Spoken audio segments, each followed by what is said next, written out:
Okay, class, this is Dr. Weeks using the Microsoft HoloLens, which we'll talk about later, to show you some videos about Newton's third law of motion here. And first we talked about, apparently, Ophelia, an orange, defining the system.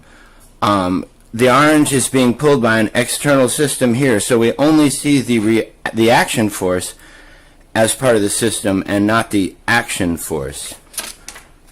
Okay, we can then expand this system, and this is again from your book. It's fairly ridiculous imagery, but we consider the orange. We see the action force of the orange being pulled and the reaction force of the apple that is pulling the orange. Okay, so now we have a Newton's third law pair, an action and reaction, or from the perspective of the apple, reaction and an action. And this external force by the apple would accelerate the orange. Note that they don't add to zero, which your book says, because they act on different objects. This force acts on Ophelia, the orange. This force is the reaction force, acts on the apple.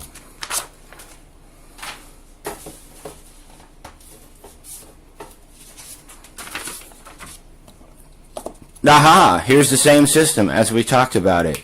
And now we see that this makes sense, that the apple must have a force of friction here in order to be able to move forward so that it can exert this backwards force on the orange. Alright, so now we've expanded the system to include the apple and the orange. However, forces come in three, and we are missing one. So if we said that this was at constant velocity, there would have to be an equal and opposite force that way on the orange. Alright, so now we have two Newton's third law forces.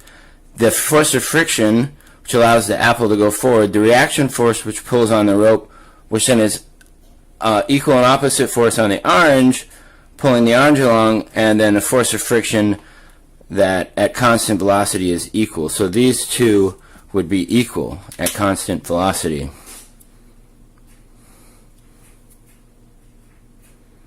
Hey Cortana, go home.